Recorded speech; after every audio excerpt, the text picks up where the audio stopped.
Hoje é dia 7 de março de 2017, dia 2 do South by Southwest Education, e a gente começa falando que às vezes as coisas não saem como planejado. Antes disso, o Marcos terminou o vídeo ontem falando que a gente ia para a festinha de abertura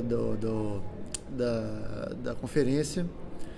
E aí, quando a gente chegou lá, eu, o Marcos, a Marina, o Estevam, que está com a gente também, chegamos falando português, apareceu um cara de 1,90 m de altura, assim, grande mesmo, alvo, e falou assim: vocês são brasileiros? Minha mãe é baiana, né? Meu pai, assim, o cara era um ultra-americano com a mãe baiana, e ficamos lá conversando, ele com um glorioso sotaque baiano com americano, e é uma das características do South by Southwest, que você conhece as pessoas. No meio do nada veio também um japonês para falar com a gente. Isso. E um cara que é o professor de criatividade, pesquisador sobre criatividade. É verdade. Inclusive ganhei um Creativity Card que ele me deu ontem, que você mistura duas palavras e aí você tem que pensar em jeitos de combinar essas palavras. É um negócio divertido. Em vez de ele ter cartões corporativos básicos, ele tem uns cartões de criatividades que são bem legais. Isso é massa. Então hoje as coisas E ele me ensinou a regra de jogar dardos também. Muito bem. A gente fez um campeonato mundial de dardos, de 4 pessoas. Do qual o Cabeça foi campeão, né? Parece que eu jogava dardos a vida inteira, mas nunca joguei dardos na vida. Mas às vezes as coisas não saem como planejado. Então hoje a gente não viu a keynote de abertura. Keynote de abertura eu acho que é meio um pleonasmo, mas não. E parece que foi sobre financiamento da universidade, custo de matrícula, talvez um assunto que não seja super interessante para as pessoas. Who pays the price? Isso. O tema, né? E depois a gente deu na cara em 2 palestras, deu com a porta na cara em 2 palestras, porque estavam lotadas, e aí cada um seguiu o seu rumo, né? Imagina aquele dia que você levanta com o pé esquerdo. Né? Eu já comecei a sair hoje de manhã para correr, e aí eu tava descendo a escada, comecei a ter um princípio de cãibra. Muito bem. Aí eu saí para correr, e aí eu saí com o Estevam, a gente olhou o mapa e tal, vamos por aqui, vamos ali e tal. Aí a gente se empolgou ali, foi até o subúrbio, viu várias casinhas bonitas e tudo. Só que a gente se perdeu no meio do caminho. E aí a gente teve que chamar um transporte de volta, e isso acabou ocasionando esse atraso aí. A gente acabou prejudicando os coleguinhas e não conseguiu ver o keynote de hoje, infelizmente. E depois a gente teve esse infortúnio aí de dar com a cara na porta em 2... Mas isso é um negócio que a gente já tinha até comentado antes, né? Porque assim, você tem que ter um plano A, um plano B e um plano C. Às vezes o plano A e o B falham, você tem que acreditar no plano C. Senão você anda, tenta achar alguma coisa para fazer, conversar com alguém, dar uma volta na cidade e tal. Aí a primeira que eu vi hoje foi sobre... Os jornais? O título. É aquele negócio assim, mesmo aqui, onde todo mundo acha que só tem coisa legal, é mentira. Porque teve uma palestra que era o que as universidades podem aprender com os jornais.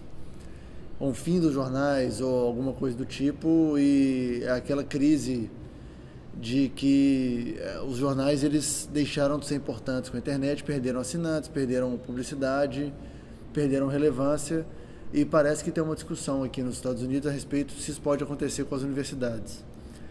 A questão é que com meia hora de discussão descobriu-se que não tinha muito a ver uma coisa com a outra, sabe? Entendi. Porque era assim, até a distância entre a realidade, a distância de realidades entre o Brasil e os Estados Unidos, porque eles falaram que as universidades elas movem devagar, assim como os jornais, porque elas se preocupam com a qualidade. E a gente sabe que no Brasil os jornais deixaram de preocupar, a grande maioria dos jornais deixaram de preocupar com a qualidade há muito tempo. Infelizmente. E eu não entendo como que eles... Até que uma hora uma mulher falou assim: eu tenho muito medo dessas pessoas que estudam em casa através do computador, sozinhas, sem nenhuma interação e etc., fazendo quase um voodoo, colocando o ensino à distância na fogueira. É óbvio que a escola ela tem um papel de socialização importantíssimo, mas é inegável que o ensino à distância deu oportunidade para muita gente. A gente não está falando só de learning corporativo, que nem é o ponto aqui, mas várias pessoas se formaram em universidades à distância e são conhecimentos que são tão válidos quanto o ensino presencial. Cada um tem sua característica e, enfim, não pode crucificar uma coisa assim.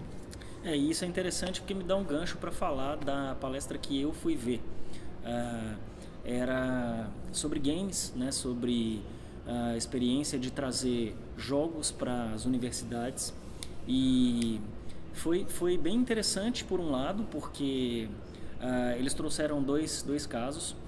Um era um jogo que ensinava história da arte, então ele era como se fosse um RPG que você tinha que explorar algumas áreas, né, um museu, e você tinha que interagir com as obras de arte, você tinha que responder algumas questões para conseguir evoluir no jogo, e você fazia meio que o papel de um mecenas. Então, com esse jogo eles ensinavam não só a história da arte em si, mas falava um pouco de história sobre a importância da conexão que a igreja tinha com o mecenato, a importância da política também. E depois eles falaram sobre um outro jogo, que aí ele já era um jogo mais de física, né? Era um personagem que tinha que explorar espaços, mas era o que a gente chama de jogo em primeira pessoa, né? Era um personagem que tinha que andar por alguns espaços, e eles fizeram isso para ensinar cálculo. Que massa. Né? Então, assim, foi interessante porque eles trazem um dado de que quase 40% dos estudantes tomam bomba em cálculo. E aí eles trouxeram isso como uma alternativa para ensinar cálculo, e aí você vai aprendendo, as pessoas vão aprendendo ali como que elas colocam as plataformas para o personagem conseguir acessar determinadas estruturas e tudo, e é bem interessante isso. Eles têm um modelo bacana de parceria público-privada que envolve, né, um pouco a universidade, o governo e a startup deles. Enfim, o assunto era extremamente interessante. Achei só que a apresentação deles em si deixou um pouco a desejar, porque eles estavam falando de um assunto muito legal, de trazer esse aprendizado por meio de games, que é um negócio que eles mesmos falam que não é novo, mas é super produtivo. E só que foi uma apresentação muito convencional, eu achei, assim. Foi legal, o tema foi legal, mas a apresentação em si muito convencional. E isso para rebater até, inclusive, o seu comentário, né, o comentário que fizeram que a distância não funciona, porque esses jogos são jogos eletrônicos que as pessoas usam como ferramenta de aprendizagem e que está ajudando a galera aí nas universidades. E depois de tarde, depois do almoço, todo mundo foi ver a Learn by Design, né, que parece que é uma competição de design. São 3 partes, a gente vai a parte do meio, que era a apresentação dos projetos de design experiencial ou design presencial. Então eram projetos onde espaços foram renovados ou construídos para facilitar a aprendizagem e estimular a aprendizagem. E aí uma coisa interessante, porque tinha um projeto do San Francisco 49ers, o time de futebol americano, que criou um espaço para promover o ensino de STEAM, no caso, né, que é Ciências, Tecnologia, Engenharia, Artes e Matemática, dentro do Museu do São Francisco 49ers, comparado com um projeto de uma escola de Baltimore que fez um ônibus. Então, assim, até nesse ponto, assim, os projetos são legais, mas a diferença de investimento e a diferença de dinheiro no negócio acaba fazendo muita diferença. Nossa, quanta diferença, hein? Interessante que eles trazem, assim, eles falam de experiência, de design, né, dos espaços para que os estudantes tenham experiências, e falam desde a escola elementar, né, que eles chamam aqui a educação infantil, até um caso de universidade, né? E o curioso é que eu perdi um pouquinho do começo dessa apresentação, porque, né, como eu levantei com o pé esquerdo hoje, eu esqueci a câmera no restaurante onde a gente almoçou. Mas eu tô aqui gravando para buscar, também, mas enfim, deu tudo certo, eu recuperei.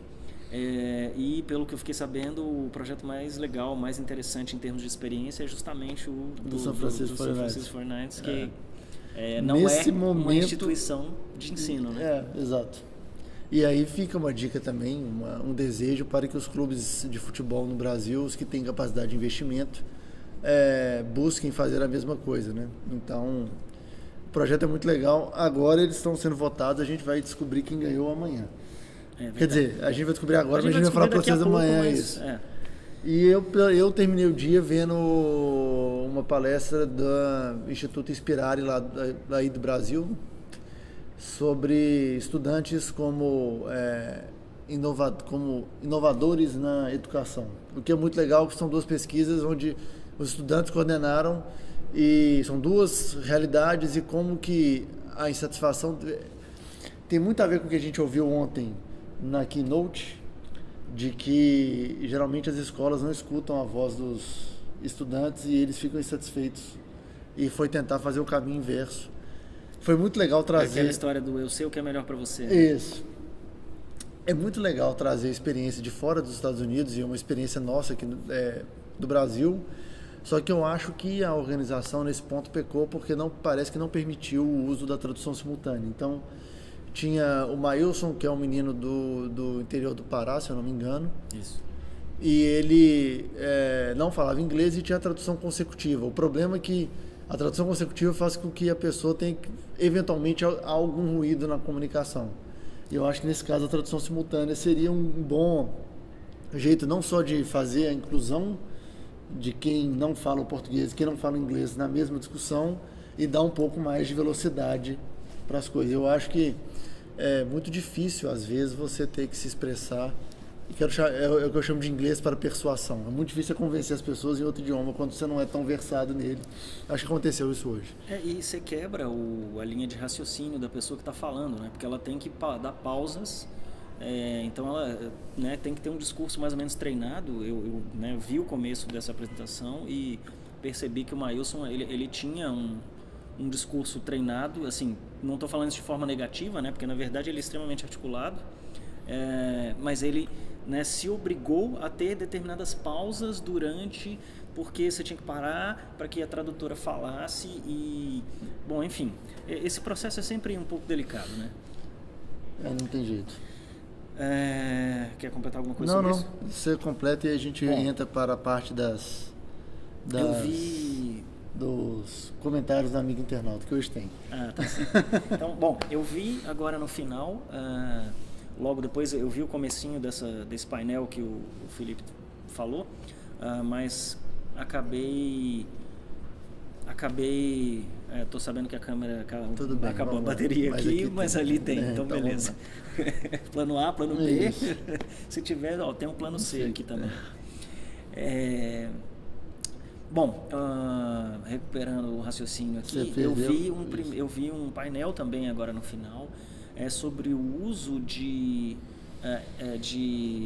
role-playing game, né, que, né, a gente conhece como RPG, que é a tradução talvez mais, mais precisa. As forças da lei estão trabalhando, vamos lá.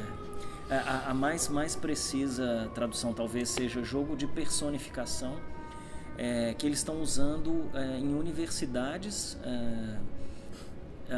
nos Estados Unidos e tinha 2 professores, tinha um reitor de uma universidade aqui do Texas, uma professora de História da Arte e um estudante que participou disso. Eles usam esse jogo para ensinar história, principalmente. Como é que funciona? Em vez de você pegar um livro simplesmente ler, abrir e ter uma aula expositiva ou fazer um curso online, você literalmente vive a história. Então, é um negócio extremamente bacana, que tem uma metodologia, inclusive, criada por um cara, eu esqueci o nome dele, mas a gente pode colocar depois para vocês. Ele tem um livro que chama... Como é? É Mark Carnes e o livro é Minds on Fire, né? Hoje tem produção aqui. Bom, a gente tem produção hoje. Vocês estão vendo que a estética do vídeo, inclusive, está muito melhor, né? O prédio ali, que eles chamam de Hall, que é a coruja, e a gente está no enquadramento. Isso. Bom, eles personificam, né? Eles entram na história. Então, eles pegam os alunos e fazem com que eles estudem para exercer papéis. Então, assim, vamos falar sobre a Revolução Francesa.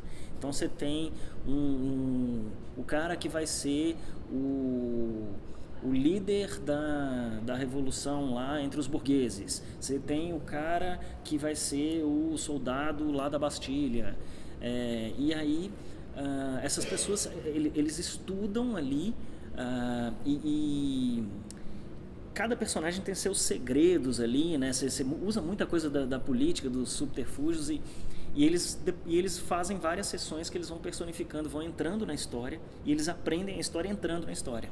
Então, eu fui lá o líder da revolução, então eu sei o que o líder da revolução falou, o que ele pensou, como é que foi o discurso dele. Eu tenho um nível de imersão no aprendizado que é assim, fora do comum. Eu achei um negócio extremamente bacana.